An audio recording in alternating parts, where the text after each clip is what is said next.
I supposed the United States will always be unready for war, and in consequence, will always be exposed to great expense and to the possibility of the gravest calamity when the nation goes to war. This is no new thing. Americans learn only from catastrophes and not from experience. Our Army and Navy, and above all our people, learned some lessons from the Spanish War and applied them to our own uses. During the following decade, the improvement in our Navy and Army was very great, not in materiel alone, but also in personnel, and above all, in the ability to handle our forces in good-sized units. If Theodore Roosevelt's assessment of the state of the Army at the time of the Spanish-American War sounds harsh, it is no worse than that of the U.S. Army Center of Military History. In the spring and summer of 1898, thousands of enthusiastic volunteers, a few with some militia training, but most only raw recruits, poured into the newly established camps in the South. But a taste of military life in the training camps soon curbed the enthusiasm of most volunteers, for there they found chronic shortages of the most essential equipment, even of such basic items such as underwear, socks, and shoes, a steady diet of badly prepared food, unbelievably poor sanitary conditions, inadequate medical facilities, and a lack of up-to-date weapons. A similar general inefficiency characterized the War Department's conduct of actual operations against Spain. Although the American military soundly defeated the Spanish, the deficiencies of the Army organization were clear. This was also a time of advancements in weapons, communications, and transportation. If America was to have an active role in the world, it would need to modernize its Army. At the start of the new century, the Army went through significant organizational and administrative changes to eliminate the widespread inefficiencies of the U.S. War Department. And it would have to do it quickly, because although they didn't know it, war was coming soon. A war beyond anything the world had known before. The man tapped to steer these changes was Elihu Root, Secretary of War under President McKinley and then President Theodore Roosevelt after McKinley's assassination. Root identified three main areas in need of reform: the branches and schools, the command structure, and the National Guard. A third of the regular Army officers had no military education. Secretary Root, in 1901, announced a new, comprehensive system of officer education. It was composed of the U.S. Military Academy at West Point, the General Service and Staff College at Fort Leavenworth, and 5 special services schools. In 1904, the Army added post schools for instructing enlisted men. The Army schools, except in West Point, were supervised through the Army War College. The next area that Root saw needing reform was the National Guard. Over its history, the National Guard, which can trace its roots to militia units that existed before the nation's founding, contributed substantially to victories in major wars and minor battles. But over the 19th century, the state-based system of militias had become a disorganized, inconsistently equipped and trained, unwieldy force. At the time of the Spanish-American War, the president had the authority to call for troops, but each state determined how it would meet its quota. Usually, the governor would call for the National Guard units to volunteer, but they were under no legal obligation to do so. Many refused, and many who did volunteer failed their physical exam. States met their quota then by recruiting civilians who, despite their personal courage, were not prepared for war. In 1903, Congress acted to institute reforms identified by Elihu Root, which would give the federal government a larger role in the system. The Militia Act of 1903 addressed some of the weaknesses of the state militias. The President would now have the authority to call up the Guard for 9 months of federal service rather than 3. A few years later, the act would be amended to remove any limit to the service. Guardsmen were required by law to answer the President's call, and states were required to organize, equip, and train the Guard according to the standards of the regular Army.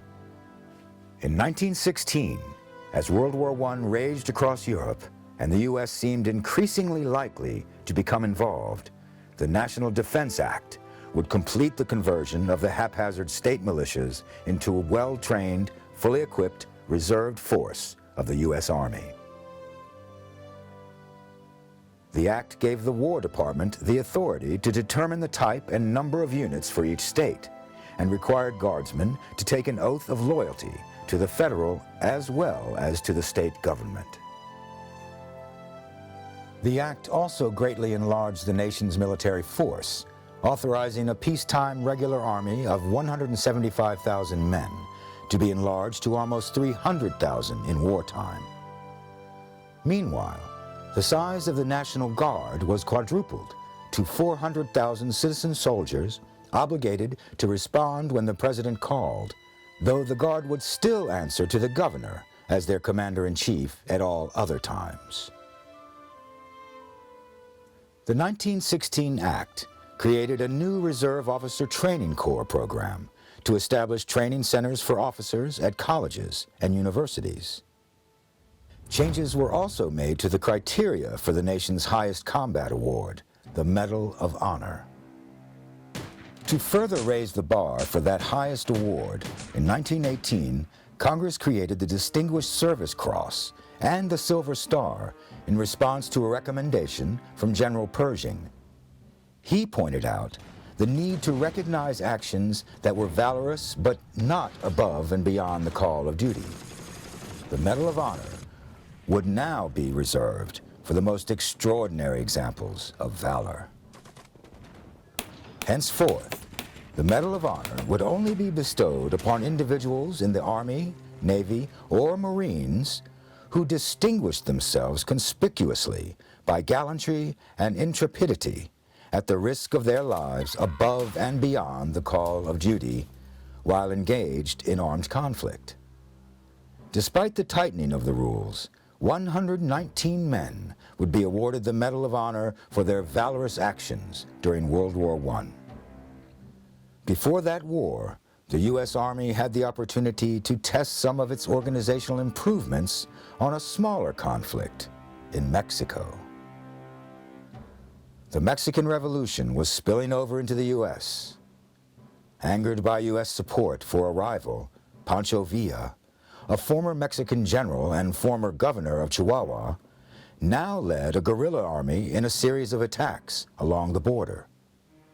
In response to a raid on March 9, 1916, President Woodrow Wilson ordered Brigadier General John J. Pershing into Mexico. Although the Mexican government itself wished to capture Villa, it soon protested the presence of the U.S. Army within its borders.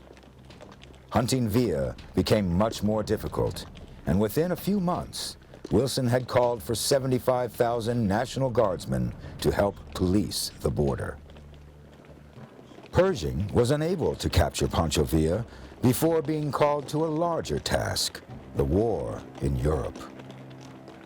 But they were able to bring an end to the violence along the border, and the event provided an excellent opportunity for regular Army and National Guard troops to train together in the field in intense conditions. The experience would help prepare them for what was to come. That war had been grinding on for 3 years while America sought to remain neutral. President Woodrow Wilson had been re-elected in large measure because he had kept America out of the war. But Germany's policy of unrestricted submarine warfare pushed Wilson and the nation too far. But although America had a small standing army, the overall population was only 90 million strong, larger than Britain and France combined. In May 1917, Congress passed the Selective Service Act, and the Army grew quickly. The U.S. Armed Forces sent to Europe to support Britain and France were named the American Expeditionary Force, or AEF, under the command of General John J. Black Jack Pershing. At that time, Pershing had already had an extraordinary career. He fought with the Buffalo Soldiers of the 10th Cavalry Regiment at San Juan Hill in the Spanish-American War, and was personally promoted to Brigadier General by President Theodore Roosevelt in 1905, skipping 3 ranks and over 800 senior officers. His effort to capture Pancho Villa was unsuccessful, but in the process, he pioneered the use of truck convoys to deliver supplies. In 1917, he was made a full general by President Wilson and put in charge of organizing, training, and supplying the rapidly expanding AEF. During World War I, Pershing would serve as a mentor to the great generals of the Second World War. Men like then Colonel George C. Marshall, one of Pershing's top assistants. Marshall was a key designer of the Meuse-Argonne offensive, a massive joint AEF French Fourth Army operation that helped bring the war to an end. This was part of a grand offensive beginning in the late summer 1918 to smash through the Hindenburg Line, a vast network of German defenses in northeastern France. The German High Command believed the Hindenburg Line could not be broken. It included trenches, concrete bunkers, and heavy belts of barbed wire, tunnels for troop movement, and all were anchored by machine gun emplacements. The machine gun defined the terrifying, bloody, and wasteful experience of World War I. The Americans had gotten the ball rolling on machine guns with the Gatling gun, used near the end of the Civil War. But although this was the first continuous firing gun, it was not truly an automatic weapon, as it required a person to turn a crank to load the cartridges. That changed with the 1884 invention by Hiram Maxim, an American-born British inventor. The Maxim gun was originally used by British forces during colonial wars in Rhodesia, South Africa, and Nigeria. Armies were initially slow to adopt machine guns due to their tendency to jam. American forces continued to rely on the Gatling gun until finally abandoning it in 1911. But gradually, the armies of Europe and the American Navy began incorporating the machine gun into their forces. During World War I, the American forces primarily had to use machine guns provided by their French allies. But late in the war, a small number of heavy machine guns designed by the legendary firearms genius John Moseph Browning made it to the front. Browning was one of the most highly regarded gunsmiths of the 20th or any other century, and designed a number of reliable, effective arms used by the U.S. during the war. The M1917 Browning machine gun was only issued to the last units shipping out to Europe, but it would prove its worth in World Wars I and II, and continue to be used in Korea and Vietnam. The M1917 was a heavy machine gun, firing 450 .30-06 cartridges per minute. Browning also made a light machine gun, the M1918 Browning automatic rifle, or BAR. Although, like the heavy M1917, it would see only limited use in World War I, the BAR would eventually become the backbone of U.S. forces in World War II and Korea. Weighing about 16 pounds, the BAR brought automatic firepower to the squad level. The vast networks of trenches along the Western Front, anchored by death-dealing machine guns, led to the development of yet another tool of war, the armored tank. Back home, Lieutenant Colonel Dwight D. Eisenhower trained tank crews in Gettysburg, Pennsylvania. On the Western Front, the British, followed by the French, took the lead in developing tanks during the war. During the Meuse-Argonne offensive, Colonel George Patton, another of Pershing's protégés, commanded American-crewed French Renault tanks. Tank support helped push back German forces at the Battle of Saint-Michel, but during the Meuse-Argonne offensive, 2 weeks later, poor roads rendered the tanks ineffective. One unit participating in the Meuse-Argonne offensive was the newly organized 93rd Division. The 93rd was an all-black division organized in December 1917 at Camp Stewart, Virginia. The division included the 369th, 370th, 371st, and the 372nd Infantry Regiments. All 4 regiments were loaned to the French, who were in desperate need for troops to replace their losses. This was considered a temporary arrangement, but it lasted through the end of the conflict. The men of the 371st Regiment were draftees from South Carolina.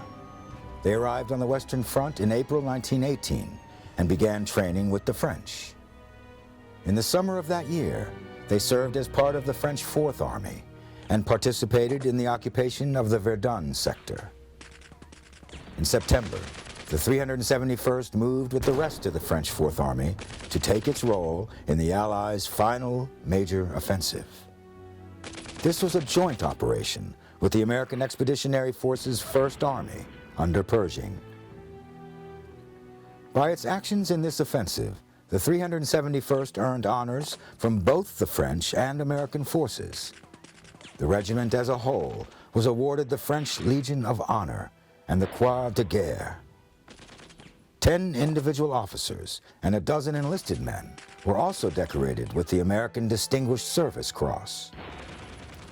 And the grandson of a slave, Corporal Freddie Stowers, would show such valor that he would be awarded the Medal of Honor.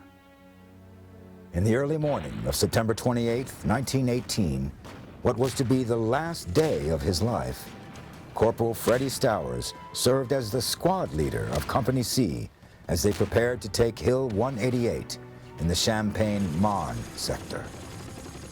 Corporal Stowers' Medal of Honor citation describes what happened next.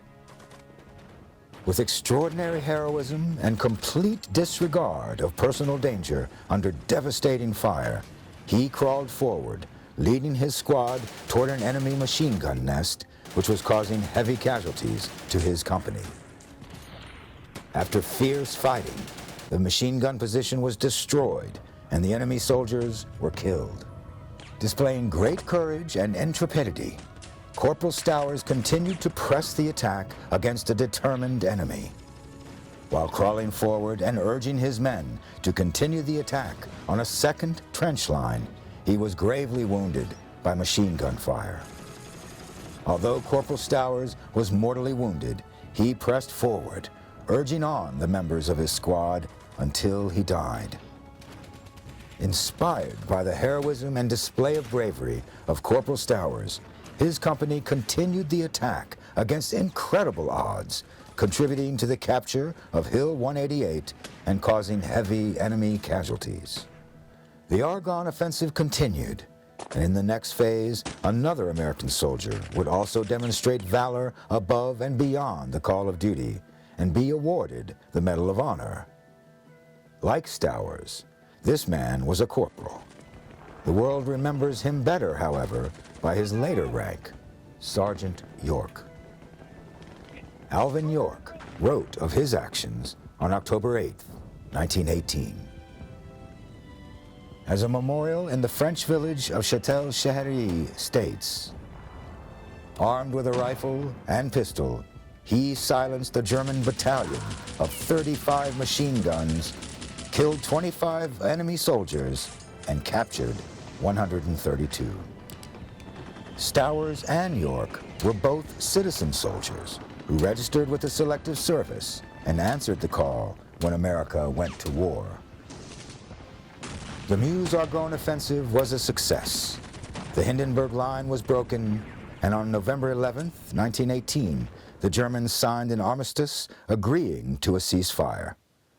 The Treaty of Versailles would end the war in 1919, though in truth, the peace would turn out to be just a pause for the nation to raise another generation to put into uniform. In recognition for his service, General John J. Blackjack Pershing would be promoted to General of the Armies of the United States, the highest rank in the armed forces. The rank was created especially for Pershing, though in 1976, George Washington would be posthumously promoted to the same rank, but with over a century's seniority to Pershing, so that no one would ever be able to outrank the nation's first commander-in-chief. And as for the soldiers, as the Center for Military History writes, units overseas were brought back just as rapidly as shipping space could be found for them. When the armistice was signed on November 11, 1918, the U.S. Army had over 3.7 million men. Within 9 months, almost 90% were demobilized. By the end of 1919, active forces were reduced to fewer than 20,000 officers and a little over 200,000 enlisted. In 1920, Congress amended the National Defense Act of 1916, putting in place the three-component system of the Army: the Standing Regular Army, the National Guard, and the Organized Reserves. The 1920 National Defense Act also established the Army Air Service, which would transform over the decades to eventually become the Air Force. The act also eliminated the Tank Corps as its own organization, moving it back to the infantry. During the Second World War, America's tanks were designed either to support infantry operations or traditional cavalry operations. They lacked the firepower of German and Russian models, but their reliability, particularly the M4 Sherman tank, and the nation's ability to produce them en masse made them invaluable for infantry support. Major General Adna R. Chaffee, Jr., called the father of the armored force, saw that mechanized infantry would dominate the next major war. In 1931, Army Chief of Staff Douglas MacArthur directed all branches to mechanize, but the process was costly and slow, with many still believing horses were far superior to trucks and tanks. But improvements in vehicle design continued, and as America entered World War II, the horse was replaced by jeeps, motorcycles, tanks, and trucks. U.S. soldiers would also be going to war with improved weapons. The new model 1918A2 Browning automatic rifle, BAR, was the perfect light machine gun. It no longer featured a semi-automatic firing option. It fired only in full automatic. The M1918A2 also had a skid-style bipod mounted at the muzzle end of the barrel to improve stability. Two other Browning guns served as the medium and heavy machine guns of World War II. The 30 caliber M19 Browning machine gun was air-cooled with a perforated barrel shroud rather than a water jacket that had been used on an older model. With the 50 caliber M2 Browning machine gun, John Browning completed the trifecta of America's light, medium, and heavy machine guns of World War II. The M2 was similar in design to the M1919, but used the much larger 50 caliber cartridge developed at the same time as the gun. But most infantrymen were not carrying machine guns. During World War II, they were carrying the weapon that General George S. Patton, Jr. called the greatest battle implement ever devised, the M1 Garand. In 1935, MacArthur finished his tour as Army Chief of Staff and became military advisor to the Commonwealth Government of the Philippines. The U.S. had maintained forces in the Philippines since 1898, including a substantial number of Filipino units. Yet only Manila Bay had adequate fortifications. MacArthur was still working for the Philippine government in 1941, organizing the new Philippine Army. With limited resources, the forces were neither as well trained nor as well equipped as he would have liked. In July of '41, President Roosevelt recalled MacArthur to active services in the U.S. Army, making him Lieutenant General and named him Commander of U.S. Armed Forces in the Far East. The Philippine forces were incorporated into the U.S. Army, and MacArthur prepared for invasion from Japan. But an invasion that no one expected to happen did in just a few short months. It was understood at the time that if America entered the war, it would focus the bulk of its resources on defeating Germany first. Forces in the Philippines would be focused on the Bataan Peninsula, with the result of the Philippines, reluctantly, sacrificed. On December 8th, the Imperial Japanese forces struck the air base on the Philippines. There's been much finger-pointing and blame over the years regarding why the planes were on the ground when word of the bombing at Pearl Harbor had already spread.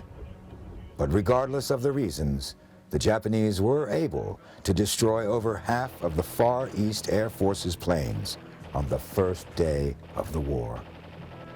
With air superiority attained, the Japanese land forces began initial strikes on December 10th and a full-scale invasion on December 22nd. The inadequately trained and poorly equipped Filipino forces were unable to hold the invaders back. MacArthur's troops were forced to defend their shrinking territory on half rations. No help could get through from the U.S. James Cowan, a mechanic with the U.S. Air Corps, wrote later, "There was no doubt in my mind that Bataan was to be our last battle. With the Japanese virtually in control of the South Pacific, I could see no way we could receive help. The other thing we could do was to fight as long as possible, slowing up the rampaging Japanese on their drive towards the Dutch East Indies. My life with the anti-aircraft company became one constant whirl of action, setting up guns to protect bridges or other strategic points as our troops retreated to Bataan. We seemed to move all night and fire at the Jap planes all day. Our rations became less and less as the weeks passed. We ate all the horses and mules from the 26th Cavalry. Even General Wainwright's companion jumper was sacrificed." In February 1942, with the Japanese closing in, President Roosevelt ordered MacArthur to escape to Australia. MacArthur at first considered resigning his commission and staying to fight, but his staff talked him out of it. On March 12th, MacArthur and a small group escaped on 4 PT boats. They were picked up by the U.S. Navy and eventually reached Australia. On arriving in Australia, MacArthur made his famous "I shall return" speech. "The President of the United States ordered me to break through the Japanese lines and proceed from Corregidor to Australia for the purpose, as I understand it, of organizing the American offensive against Japan, a primary objective of which is the relief of the Philippines. I came through and I shall return." It would take years, but General MacArthur would return, and he would recapture the Philippines. He would also receive the Medal of Honor for his defense of the Philippines. MacArthur was one of many generals who would attain a legendary status during World War II. General George C. Marshall was Army Chief of Staff throughout the war. Though he didn't lead troops into combat, he skillfully managed the largest military expansion in U.S. history, a 40-fold increase in just 3 years. By the end of April 1945, over 3 million U.S. Army soldiers would be fighting in the European theater of operations and 1.2 million in the Pacific theater, where another 1.4 million sailors were also serving. He developed a strategy that would guide Allied operations in Europe, and in December 1944 became the first American general promoted to 5-star rank. General George S. Patton commanded forces in North Africa, Sicily, and the European theater. Following the Normandy invasion in 1944, he was given command of the U.S. Third Army. His temper and speech could get him in trouble, but he was a master of logistics. His planning and audacity helped him lead his force to victory at the Battle of the Bulge. General Omar Bradley was much less colorful than Patton, but he commanded the U.S. First Army on D-Day in the Omaha and Utah beachhead landings and planned Operation Cobra, which allowed the Allies to break out of Normandy and into Brittany. And then there was General Dwight D. Eisenhower. In 1942, he was made Supreme Commander of the Allied forces in the North African Theater of Operations. After the collapse of Axis forces in North Africa in 1943, Eisenhower became the Supreme Allied Commander of Allied forces in Europe. Generals Patton, Bradley, and others reported to him as he planned and guided operations to the end of the war. But as critical as the generals are to planning, the wars are won by the soldiers and their frontline officers. Men like Lieutenant Vernon Baker of the 370th Infantry, 92nd Infantry Division, the Buffalo Soldiers. Lieutenant Baker would receive the Medal of Honor for actions taking place near the end of the war over April 5th and 6th, 1945, near Viareggio, Italy. Lieutenant Baker received the Distinguished Service Cross for actions over those 2 days, presented to him on July 4th, 1945. And over 50 years later, President Clinton presented him with the Medal of Honor. Vernon Baker remained in the Army until 1968. He returned stateside in 1947, where he continued to face racism within and outside of the military.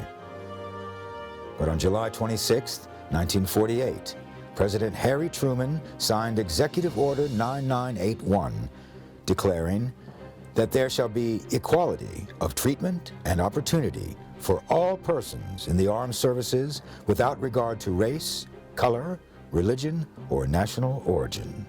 It was only a step, but a large one, on the path to recognizing the contributions that African American soldiers made to the military and to the nation. The Buffalo Soldiers of the 92nd Division had proven, as other African American soldiers had done in every previous war, that honor and courage are not measured in color. Nor was honorable service limited to men of any color. Women had supported the military throughout its history, though they were usually not permitted in combat. Some women dressed as men so that they could fight in the American Revolution. Women like Dr. Mary Walker risked their lives to provide medical treatment to soldiers in the Civil War, as in all wars. But in May 1942, Congress, led by Congresswoman Edith Norris Rogers, created the Women's Army Auxiliary Corps. In July 1943, they were converted from auxiliary to full Army status in the Women's Army Corps, or WAC. WACs served in a variety of assignments: weather forecasters, electrical specialists, sheet metal workers, control tower specialists, airplane mechanics, radio mechanics, parachute rigging, surgical technicians, and more. Women of the Women's Army Corps were awarded 639 medals for service during World War II, including the Distinguished Service Medal, Legion of Merit, Soldier's Medal, Bronze Star, Air Medal, and the Purple Heart. The Women's Armed Services Integration Act of 1948 made the Women's Army Corps a part of the regular armed forces, and in July 1948, the first enlisted woman entered the regular army.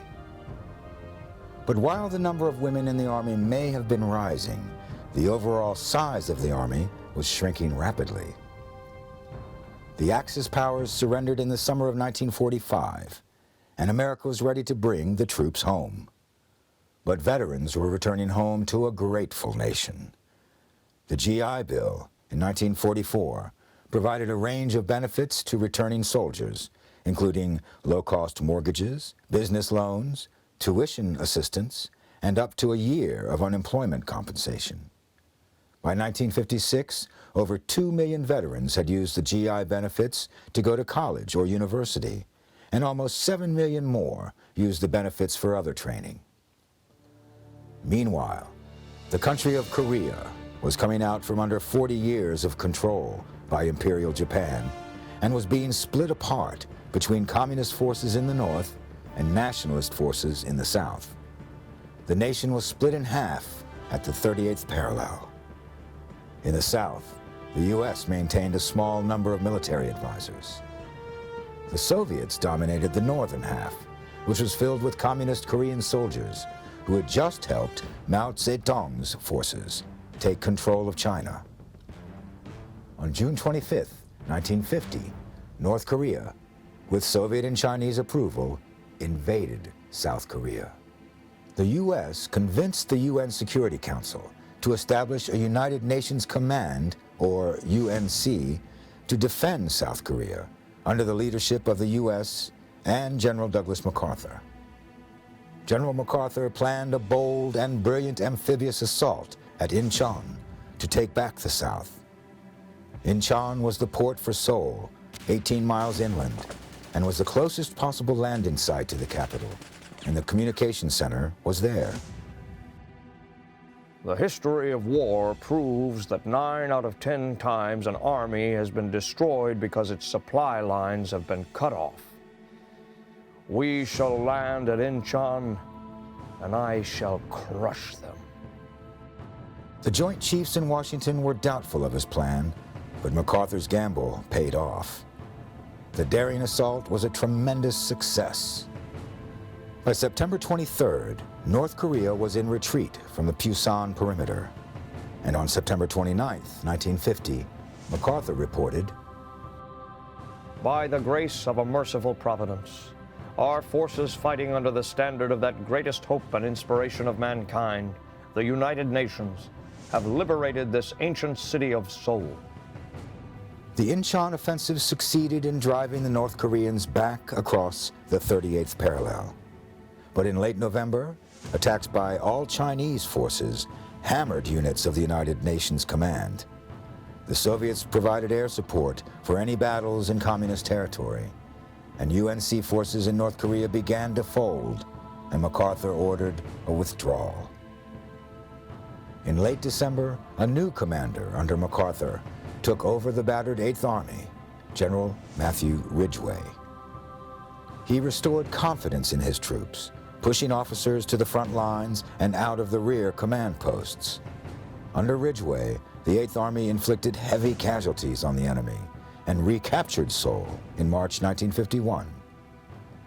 When MacArthur was relieved of command by Truman in April, Ridgway was promoted to full general and took command of the UN forces. In August 1953, with hostilities in Korea ended, Ridgway became the Army Chief of Staff under President Eisenhower. In that role, he was asked to give Eisenhower an assessment of what would be required for U.S. military involvement in Vietnam. Ridgway's conclusion was that a massive commitment would be required to achieve the nation's goals in Vietnam. Massive enough that Eisenhower determined not to intervene. In fact, during the 1950s, military expansion, due to the Cold War, was focused on air power and nuclear superiority, to the point that conventional forces began to suffer from outdated equipment and reduced budgets. But advances in the tools of conventional warfare did not halt. The M60 battle tank, with its 105mm gun, became operational in 1960. The Army also expanded its use of helicopters, which had already proved their value in Korea and would again in Vietnam. And the Army also took advantage of the improvements in communications technology and, eventually, computers. Those technological changes were coming as part of the space race. and the Army had a role here, too. Several of the earliest astronauts were graduates of the United States Military Academy at West Point, including Frank Borman, the first man to orbit the moon, Buzz Aldrin, the second man to walk on the moon, and Edward White, the first American to perform a spacewalk. But as defense expenditures in the 1960s rose, policymakers looked for places to cut. Defense Secretary Robert McNamara sought to reduce the size of the reserve forces, which seemed more expensive than their value. There was resistance in Congress and elsewhere, but eventually, in 1967, a compromise was reached that achieved most of what McNamara wanted. The reserves retained their support and training units, but lost all but 3 combat brigades, bringing their overall size down to 260,000. The National Guard remained at 400,000 men. To augment the regular forces in Vietnam, as it had in World Wars I and II and Korea, the U.S. relied on the Selective Service Draft.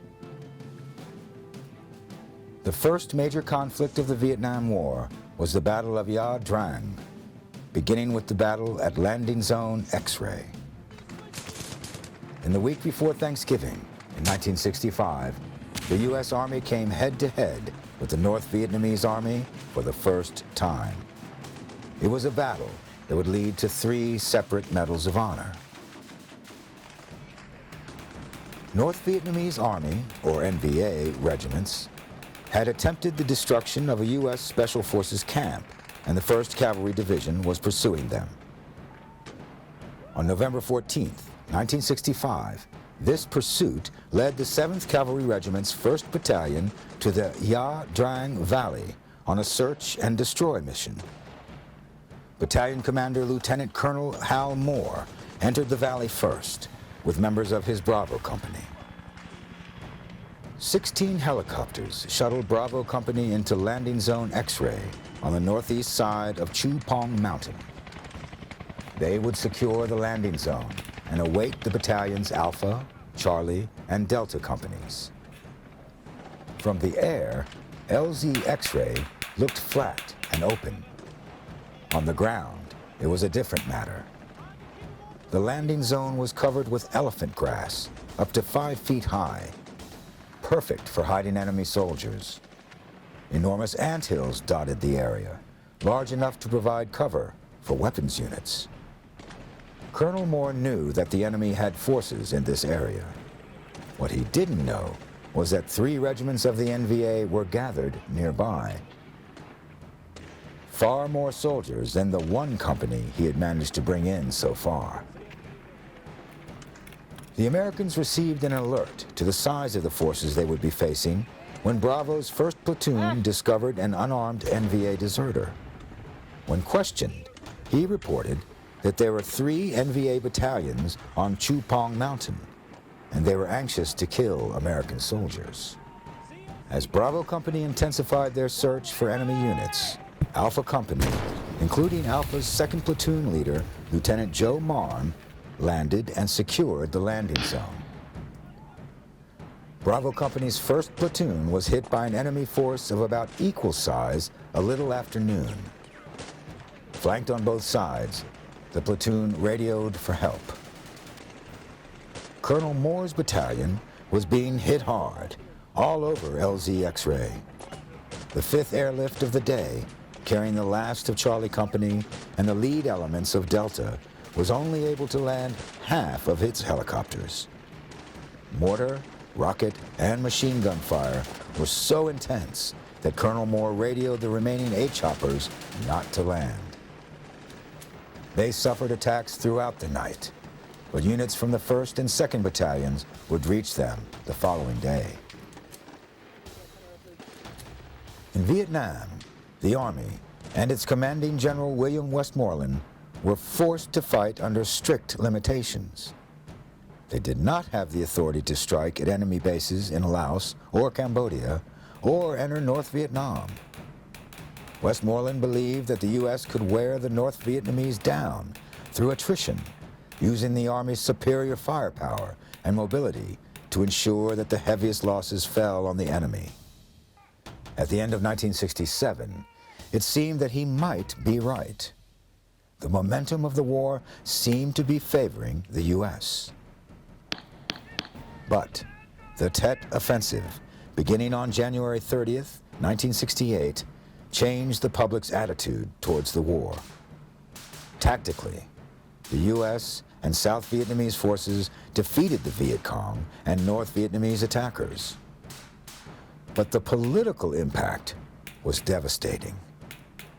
The public had been led to believe that the communist enemy was incapable of an attack like the massive, widespread, organized Tet Offensive. They reacted with shock and distrust, unwilling to believe that the assault had truly been a defeat for the enemy. Public support for the war continued to drop. Westmoreland was replaced by General Creighton Abrams as commander in Vietnam, but then served as Army Chief of Staff until 1972. Though the war dragged on, that support never returned.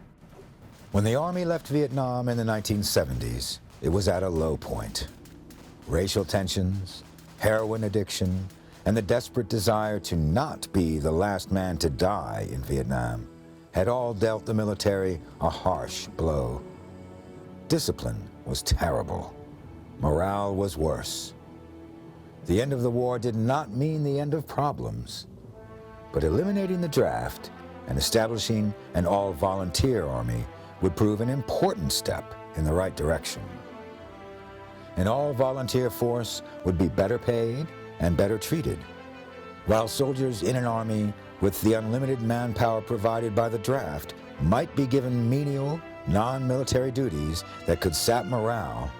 A smaller, better-paid force could not afford to waste its highly trained fighting men.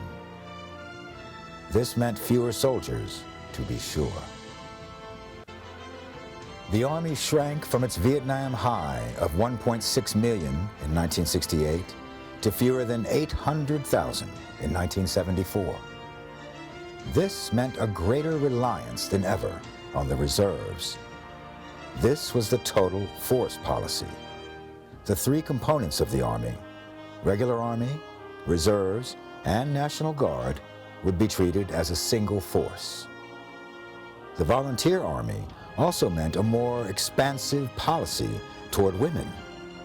In 1978, there were 53,000 women in the Army.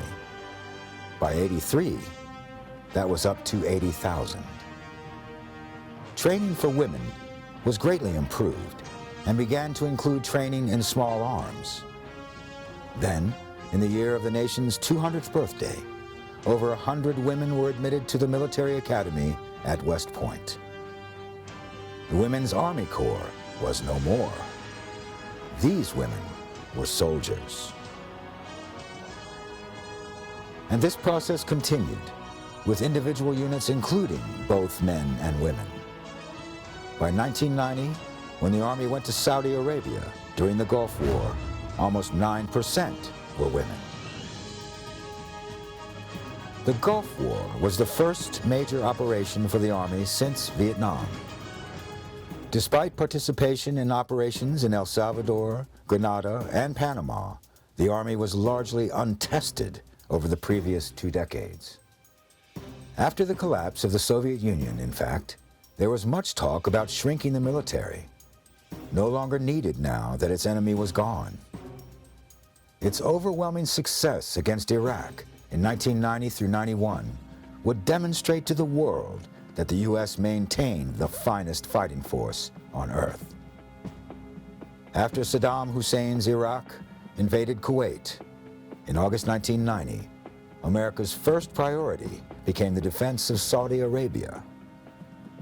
General Norman Schwarzkopf, Jr., Commander-in-Chief of the U.S. Central Command, had recently developed a contingency plan for the defense of the oil fields of the Persian Gulf in the case of invasion by Iraq, and that plan became the basis for Operation Desert Shield, the defense of Saudi Arabia. A few months later, Schwarzkopf's offensive plan, Desert Storm, pushed Iraq out of Kuwait. After the Gulf War, the Army performed missions in Somalia, Haiti, Yugoslavia. International missions with the U.S. Army taking a major role. During this period, the Army downsized by a third, while nonetheless being active overseas. With the enemies a half-century gone, the Army was developing more and more the capability to go anywhere and do anything, rather than focus entirely on Cold War struggles. Then, on September 11th, 2001, the world changed.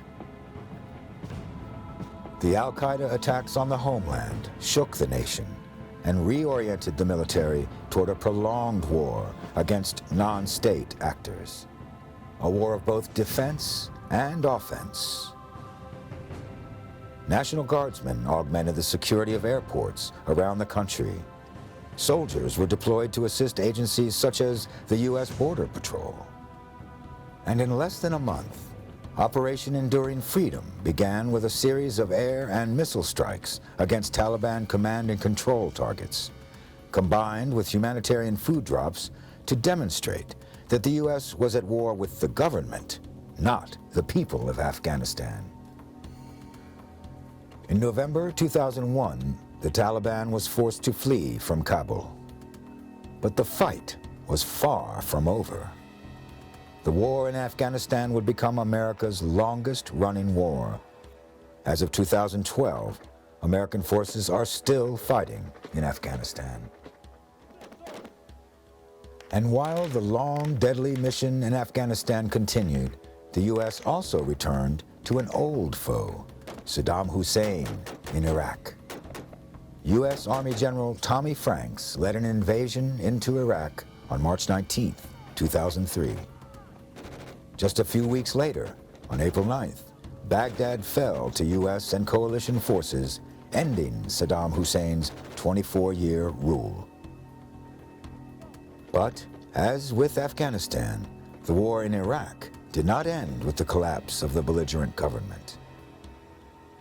In both Afghanistan and Iraq, America's armed forces have faced a long, deadly fight against insurgent forces. In Afghanistan and Iraq, our soldiers continue to demonstrate the courage and determination that they have shown for over 200 years. Soldiers like Army Sergeant First Class Paul Smith in Iraq. Sergeant Smith was killed in April 2003 when he exposed himself to the enemy as he and fellow soldiers were attacked while building a prisoner of war holding area. His posthumous Medal of Honor citation reads, "Fearing the enemy would overrun their defenses, Sergeant First Class Smith moved under withering enemy fire to man a .50 caliber machine gun mounted on a damaged armored personnel carrier. In total disregard for his own life, he maintained his exposed position in order to engage the attacking enemy force. During this action, he was mortally wounded."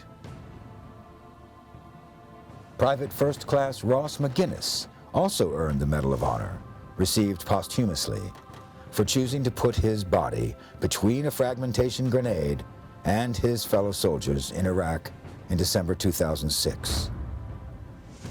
In November 2010, Army Staff Sergeant Salvador Junta was presented with his Medal of Honor for actions in Afghanistan on October 25, 2007.